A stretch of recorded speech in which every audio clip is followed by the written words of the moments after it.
تعویض کردن LCD آیفون اونم با رفع ارور جز چالشی ترین پروسه هایی هستش که هر تعمیرکاری بهش برخورده. چالشی که من دیدم برای رفع این ارور حتی LCD 15 پرو مکس رو هم باهاش نابود کردن. جامع ترین، کامل ترین و دقیق ترین فیلم آموزشی که برای رفع ارور LCD آیفون ها وجود داره رو توی 40 دقیقه به رایگان میخوام بهت ارائه بدم. هیچ شرطی هم نداره ولی لایک که داره.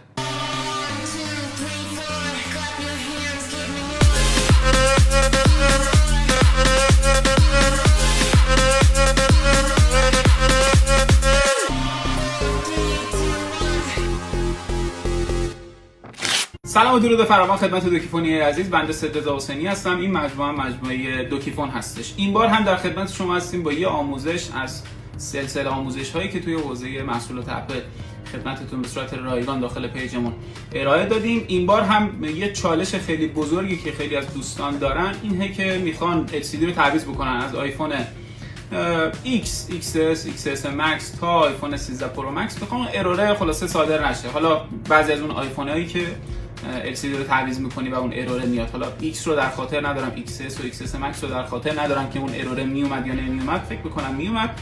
ولی خب از آیفون 11 به بالا، یعنی 11 آیفون تا آیفون 15 پرو مکس، زمانی که شما LCD رو تعویض میکنی ارور تعویض LCD برای دوستان ارائه میشه. هم ارور تعویض LCD هم که تروتون دستگاه خلاصه غیر فعال میشه. توی این آموزش من میخوام خدمتتون تعویض LCD آیفون 15 پرو مکس بدون ارور رو به شما آموزش بدم. LCD رو باز میکنید، کاملا براتون شرح میدیم که چه آیسی رو باید جابجا بکنید، به چه صورت باید جابجا بکنید.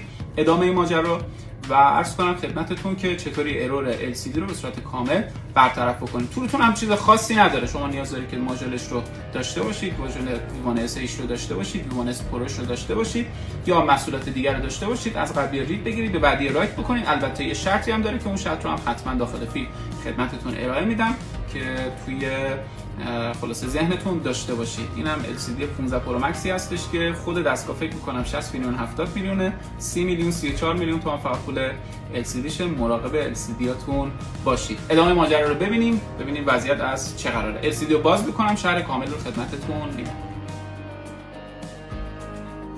برای تمیزی کار فکر کنم اولین 15 پرو مکسیه که ما داریم باز می‌کنیم و قراره که خدمت دوستان آموزش رفع ارور LCD رو داخل ایران خلاصه ارائه بدیم. اولین گزینه خب یه مقدار باید کار تمیز انجام بشه. لطفا روی دوربیناش حتما مواردی که برای پلم کردن خلاصه دوربین هستش رو حتما انجام بدید که کرکسی روی دوربین نشینه. ادامه ماجرا رو خدمتتون باید بگم. اینم باید در نظر داشته باشید که حتما فلتی که شما دارید مشاهده میکنید به صورت کامل باید توی LCD جدا بشه و توی LCD بعدی بیفته. خیلی از دوستان هستن که میگن آقا جان ما LCD رو تروتونش رو برگردوندیم، یعنی از قبلی رید گرفتیم روی بعدی رایت کردیم، باز هم تروتون برنگشته. تروتون روی این فلت و روی این عرض کنم خدمتتون که پروکسیمیتی خوابیده. اینو باید در نظر داشته باشید تا گرفتار نشید. برای جدا کردن قسمت فلت بالا که توی سری 14 متفاوته، توی سری 13 متفاوته و توی سری 15 هم همینطور متفاوته، نیاز داریم که دما بدیم. لطفاً خواهشاً با ابزار دیگه با فشار، خود می‌بینید فلت خیلی ظریفه، حتما دما بدید. خیلی راحت‌تر، خیلی آسان‌تر این فلت در میاد بدون مشکل. و اینکه یه نکته خیلی اساسی هم هستش که در ادامه ماجرا خدمتتون میگم. دوستان عزیز، LCD 15 پرو مکس یا سری 13، سری 14 و سری 15 یه محیطی داره که این محیط به شدت نزدیک به پیکسل های LCD هستش. خدای نکرده کوچکترین اشتباهی تو این محیط بکنید یه پیکسل یا 2 پیکسل رو نابود کردید. کاملا هم واضح میشه، کاملا هم عرض کنم خدمتتون آشکار میشه و LCD تون رو نابود کردید. حالا اون کجا هستش؟ این LCD شما مشاهده بکنید. ما فلت رو از روی کار جدا کردیم. این فلت رو از روی کار جدا کردیم. این سنسور جایی خوابیده که شما زیر دوربین مشاهده بفرمایید. محیط خلاصه کرم رنگ رو شما مشاهده بکنید. این محیط که فلت روی کار میخوابه که اینم فلت ما هستش که شما با دما باید بلندش بکنید که خدای نکرده به مشکل بر نخورید. زمانی که شما میخواد این کار رو بلند بکنید خیلی باید مراقب باشید. محیطی که اینجا شما دارید مشاهده میکنید نزدیکترین محیط به پیکسل های LCD هستش. یعنی شما رسما اگر این کار رو زوم بکنید پیکسل ها رو کامل میتونید مشاهده بکنید. کوچکترین مشکلی توی این روند اتفاق بیفته کلا دستگاه رو نابود کردید و از بین بردید. اینو باید خیلی مراقبت بکنید. یک مورد بعدی هم این هستش که چه میدونم الکلی بخواد بریزید، چه میدونم مایعی بخواد بریزید برای تمیز کردنش، به هیچ عنوان این کارا نباید انجام بدید. فلت رو که جدا کردید، فلت LCD سالم رو که جدا کردید، فلت بعدی سریع باید سر جاش بخوابه بدون اینکه از خلأ جدا بشه. سریع باید سر جاش بخوابه که خدای نکرده روی کار آشغالی چیزی نخوابه. ادامه روند رو دوباره خدمتتون ارائه خواهم داد برای رفع کردن ارور LCD توسط این IC.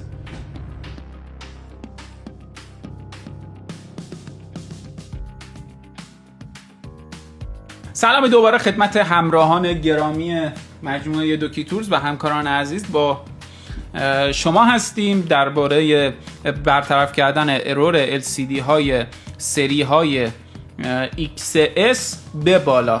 میگم در خاطر ندارم XS هم ارور میداد یا نمیداد، نمیدونم. بعضی دوستان چون من تا الان ارور XS برطرف نکردم ولی 11 به بالا دیگه تا دلتون بخواد برطرف کرد. حالا برفرض که XS هم داخلش باشه، یعنی سری XS به بالا هم داخلش باشه، ما درباره رفع ارور LCD سری XS تا 15 پرو مکس بخوایم با هم دیگه صحبتی بکنیم. اول فیلم همیشه خدمت دوستان اعلام میکنیم که دوستان عزیز باید ابزار مورد احتیاج رو داشته باشن. اول فیلم هم خدمتتون گفتم که اگر ابزار مورد نیاز رو ندارید، تجربه ندارید، استرس خیلی بالایی هم دارید و تا الان این کار رو انجام ندادید، توصیه میکنم که اولا این فیلم رو ببینید، استرستون یه مقدار بریزه، بعد ادامه ماجرا. اگر نه که بفرستید خودمون کارتون رو انجام بدید، چون LCD ها گرونه، ریسکش بالاه. اگر نمیتونید ریسک بپذیرید ارسال بکنید تا کارتون رو انجام بدید. همیشه اول کار اعلام میکنیم که چه مواردی احتیاجه. تیغ پیسوری یا بیسوری یا هر چی که میگن، سر تیزش احتیاجه، خمیرقل 138 احتیاجه، نه 183 نه 190 نه 218. تاکید میکنم یکی از این موارد موجود نباشه گرفتار میشی عزیز جان. تجربه‌ام رو دارم تقدیمت میکنم، میخوای گوش بده، نمیخوای هم گوش نده. شابلون آیسیش رو احتیاج داریم، میتونید از شابلون همه کار هم استفاده بکنید. یه دونه کارتک احتیاج داریم، فلاکس با کیفیت احتیاج داریم. این موارد رو هم شما هر کدوم از این موارد رو داخل dokitools.com میتونید خریدتون رو انجام بدید. یه دونه گیره برای آیسی احتیاج داریم، یه دونه گیره برای خود LCD احتیاج داریم. انواع و اقسام گیره‌ها وجود داره، اینا رو هم میتونید استفاده کنید، مدل‌های دیگه هم میتونید استفاده بکنید. فرز مینیاتوری احتیاج داریم که حالا برندی که من موجود دارم منت هستش، باتری از بین رفته بود که دیگه دارم با منبع استفادهش میکنم. و عرض کنم خدمتتون که این سریش، یعنی سری تخش رو احتیاج دارید برای حذف کردن آیسی که قیمتش نزدیک 230 هزار تومان هستش. نه تکی، چند تاییش که میتونید از داخل dokitools.com خرید بکنید. دستمال گلس احتیاج دارید، حتما الکل پروپیلن احتیاج دارید که این دوتایی که خدمتتون گفتم مواردی هستش که هر تعمیرکاری باید موجود داشته باشه. و چسب ضد حرارت که خدمتتون میگم دقیقاً شما چی کار باید بکنید باش.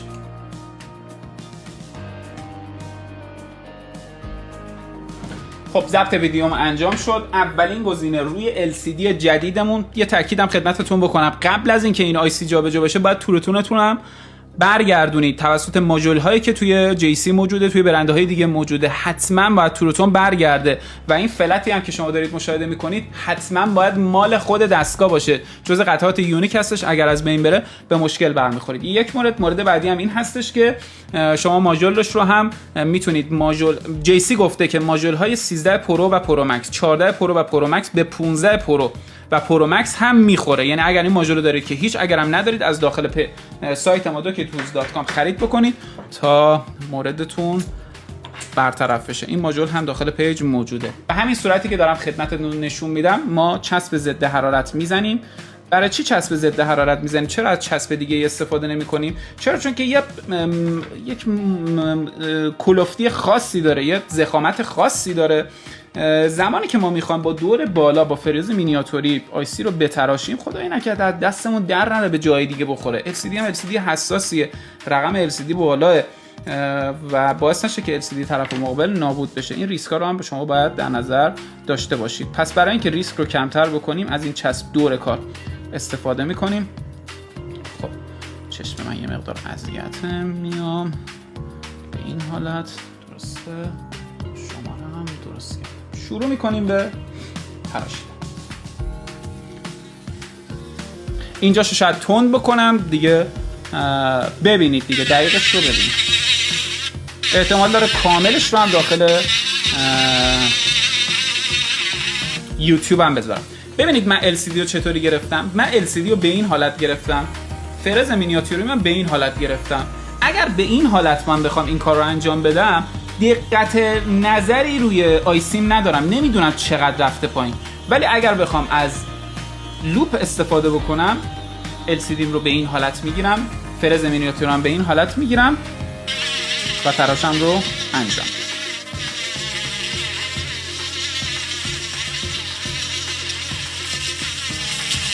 لایه اول کامل واضح شد.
خب ما رسیدیم به لایه اصلیمون که پایه های کار ما اونجا قرار گرفته. اینجا رو به شدت باید دقت بکنید.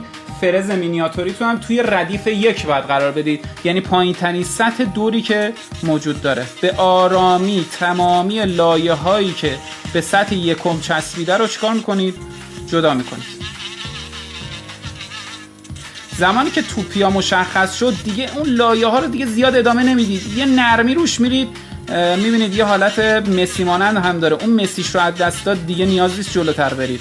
مراقبت بکنید دوستان عزیز. به حالت مسی رنگ که رسید، ببینید الان دیگه اون حالت نقره‌ای، یعنی به قلب رسیدیم ما.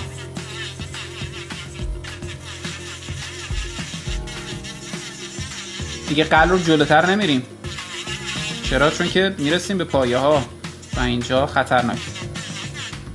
من همین خاطر دارم میگم دور فرزتون رو پایین بیارید که به مشکل برنخورید.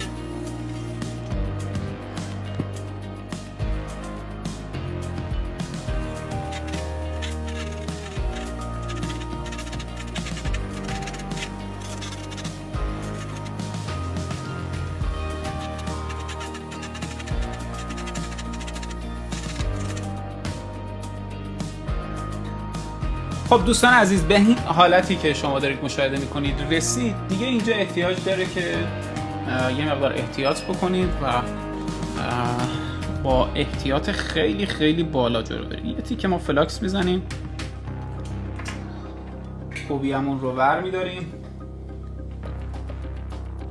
یه تیکه قلع 138 رو کفش میخوابونیم. به آرامی توپیا رو چیکار میکنیم؟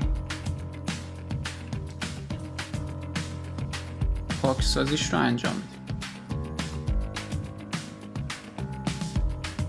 اگر دقت بکنید یه تیکه پلیسه روی کار وجود داره. حتی اگر اون پلیسه هم بود دیگه حاجی جان ریسک نکن.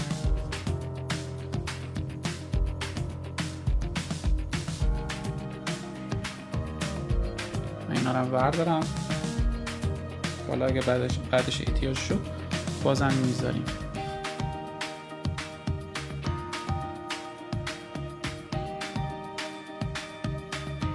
خب نیاز داریم که یه تیکه کار رو تمیز کنیم. میشه تو الکل پروپیلن و مقداری الکل و دستمال چک میکنیم ببینیم وضعیت کار از چه قرار.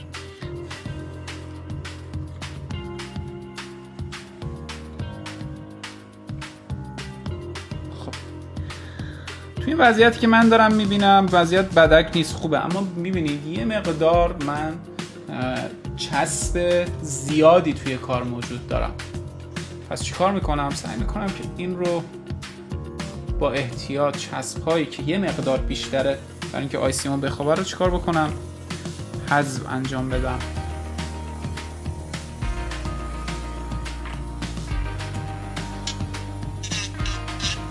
با احتیاط خیلی زیاد.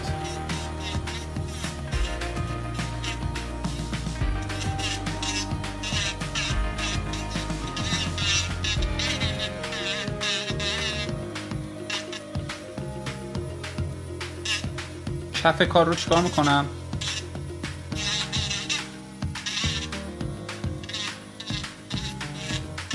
پخ میکنم که اطمینان پیدا بکنم که آیسی من به اینجا گیر نمیکنه.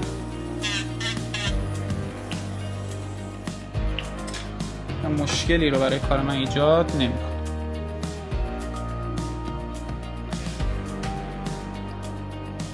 خب یه تیکه دیگه من برای احتیاط بیشتر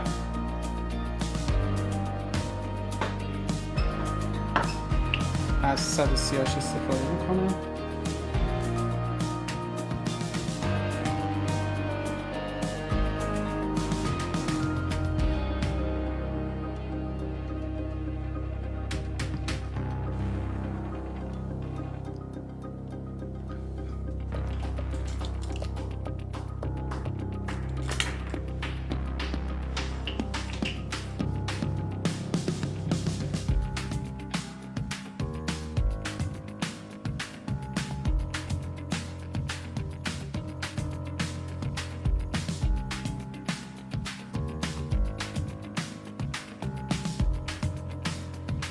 خب عالیه دیگه. بعضی از بچه‌ها رو خب دیدم که مثلا میان کلا دیگه کفو میتراشن، فکر می‌کنم مثلا رو برد دارن کار میکنن.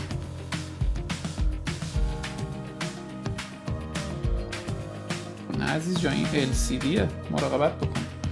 خب توپیا رو باید با مراقبت، یه توپی مثلا اینجا نگاه کنی یه تیکه آشغال توش بود، اینو خالی کردم دیگه، آشغالی دیگه توی کار وجود نداره. اینجا دیگه کار ما با این داستان و با این LCD تمومه دیگه، احتیاج نداریم روش کاری انجام بدیم. آمادش بکنیم برای اینکه آیسی بیاد روی کار بخواب. LCD مون میره کنار. جداسازی آیسی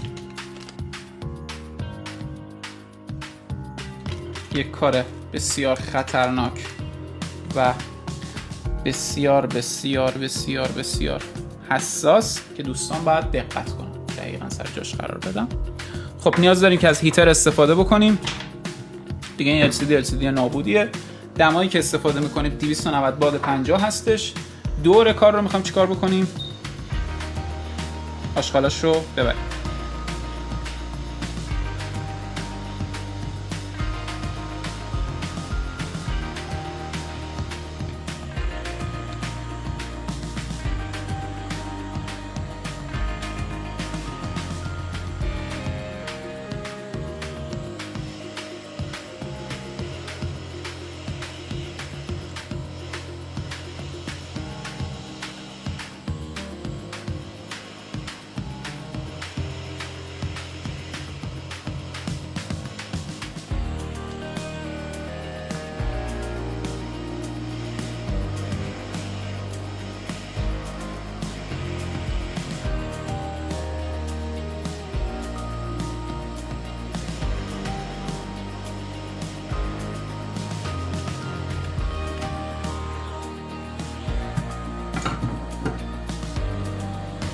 خب تا همینجا کفایت میکنه و ما کار دیگه احتیاج نداریم.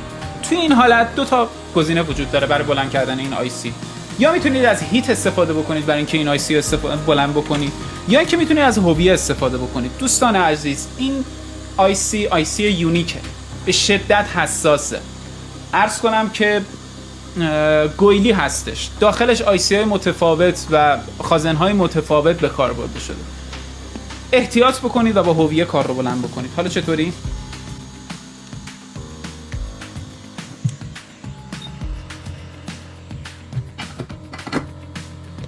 لایه LCD رو خوب بلند میکنیم که به پشت آیسی چی داشته باشیم؟ دسترسی داشته باشیم. این پشت آیسی ما هستش. ببینید لایه رو بلند کردم، به پشت آیسی چی دارم؟ دسترسی دارم. حالا میام توسط ابزار، یعنی چطور آیسی رو بلند میکنیم؟ توسط همون ابزار فلاکس رو کامل میریزم پشت کار و روی کار. هویه‌ام رو که هویه 130 وات 150 وات خروجی خلاصه دستگاهمون هستش رو با سر تبری یه تیکه قلبش میزنم، میارم زیر کار قرار میدم. به آرامی سعی میکنم که آیسیم رو چیکار بکنم؟ جداسازیش رو انجام بدم. این پایین ترین ریسکی هستش که شما توی LCD میتونید به کار ببرید که آیسی به هیچ عنوان هیچ اتفاق براش نمیفته، ولی شاید تایم زیادی ببره که کار بلند بشه.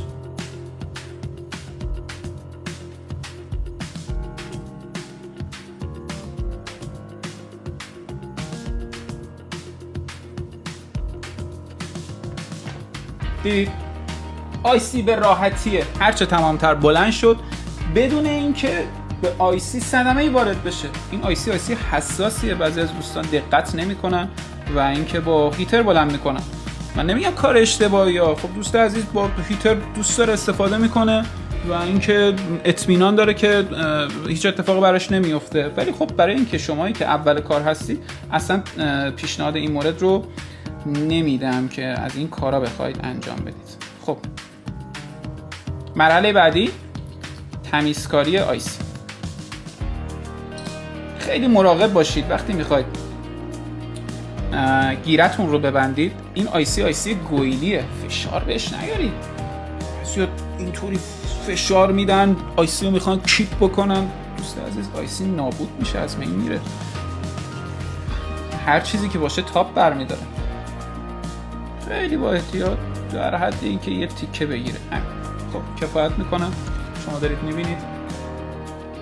خب قلعه 138 رو روی هویم میکشم، یه توپی ازش که درست کردم میارم روی کار اعمال میکنم.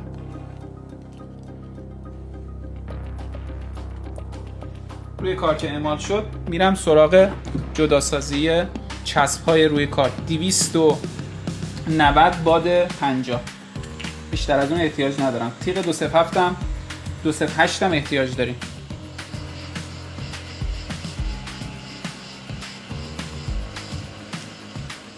دوستان عزیز همین 290 هم خودش خطرناکه، از راه دور بده.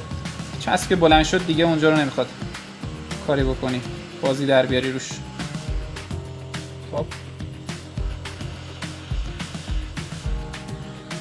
کار تمامه.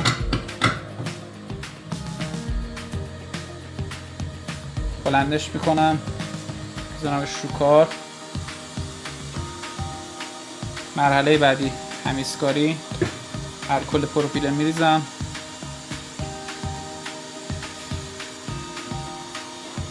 توسط تیغ باقی مونده دورش رو کامل میگیرم.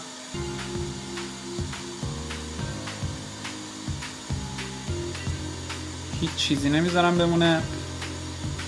یه تیکه هم اینجا چسب مونده، میام در همین قسمت این رو میبندم و توسط هیتر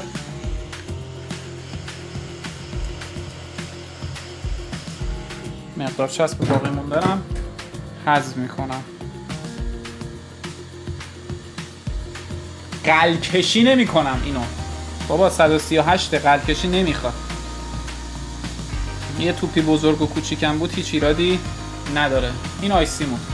حالا بعد من شابلون آیسی سری 13 رو دارم، بذارمش ببینم مثلا میخوره به هم نمیخوره. میدونم که کوچولوتره ولی خب ببینیم اندازه‌اش به هم میخوره یا نمیخوره. بله اندازه‌اش هم به هم میخوره، فقط اونور یه تیکه یه ردیف چیز میاد، یه ردیف کم میاد. از شابلون همه کار استفاده میکنم.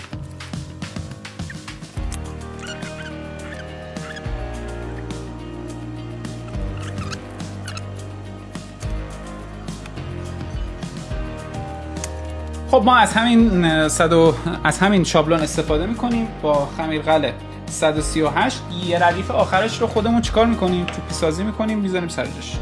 چیز خاصی نداره چون که شابلونش هنوز نیومده. خمیرقله 138.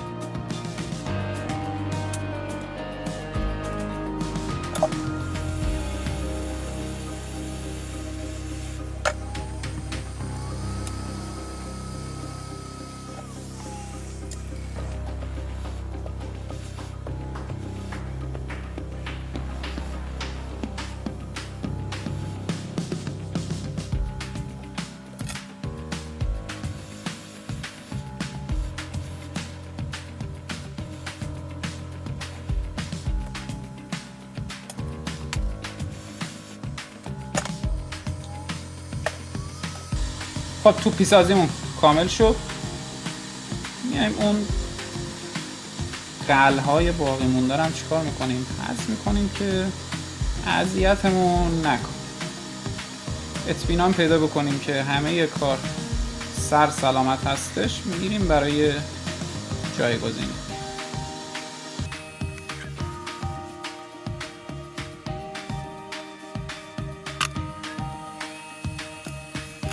خب مرحله بعدی جایگذاری عرض کنم که آیسی.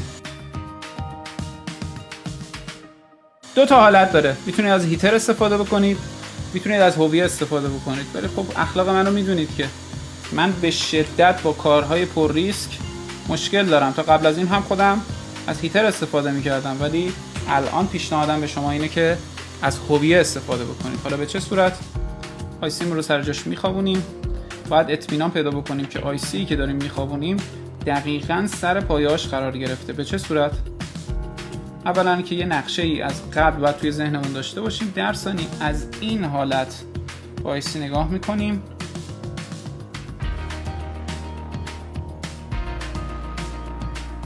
میبینید یه مقدار فاصله داره.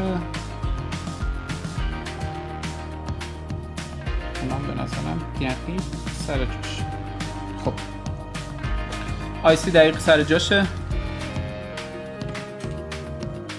خیلی دقت کنید. فلاکس رو کامل روی کار میریزیم. هویه قویمون رو برمیداریم، از سیم قلب استفاده میکنیم، یه توپی ایجاد میکنیم. توپی خیلی بزرگ، چون 138 سری پایه ها میگیره. مشاهده بفرمایید، با دقت مشاهده بکنید. میبینید رفت اصلا سر جاش.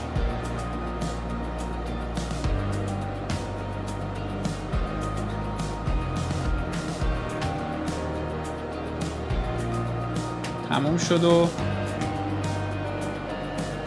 رفت.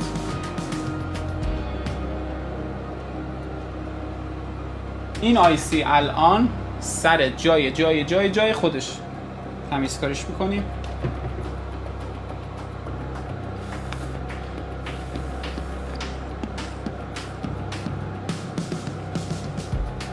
دیگه چون وقت نداریم من دیگه زیاد کارهای تمیزکاری انجام نمیدم. فقط میریم واسه تست. از بالا هم میشه دیگه نگاهی کرد ببینیم که قشنگ پایه ها سر جاش خوابیده نخوابیده. تقریبا میشه گفت اطمینان داریم که پایه سر جاش خوابیده. حتی اگرم نخوابید مهم نیست. شما دوباره میتونید آیسی رو بردارید، دوباره شابلون بکنید و بذارید سر جاش. ولی همین مورد رو تکرار بکنید اوکی میشه.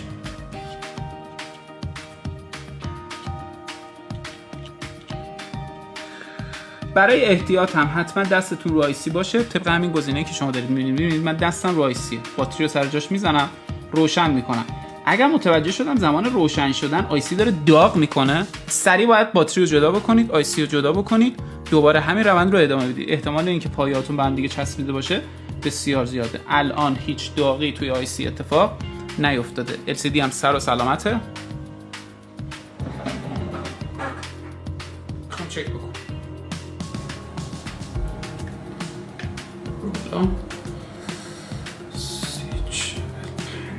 تاچ دستگاه داره کار میکنه، هیچ اروری وجود نداره.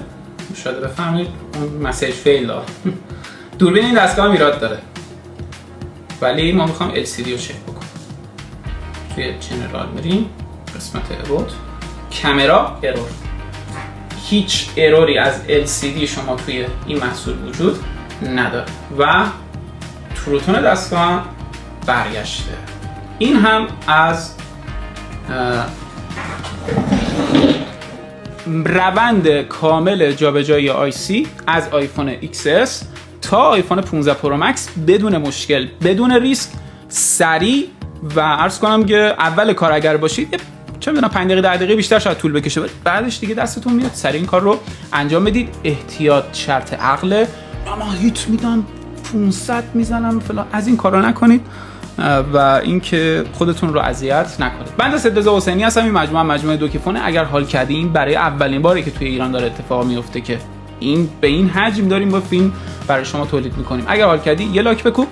و اینکه مجموعه ما هم میدان کرج به سمت میدان شهدا اول فروغی پاساژ استقلال طبقه اول مجموعه تعمیراتی دوکیفون در خدمتتون هستم. میتونید محصولاتتون رو ارسال بکنید برای انجام تعمیرات. LCD باشه، باتری باشه، چه میدونم هر موردی باشه در خدمتتون هستم. خدا نگهدارتون باشه.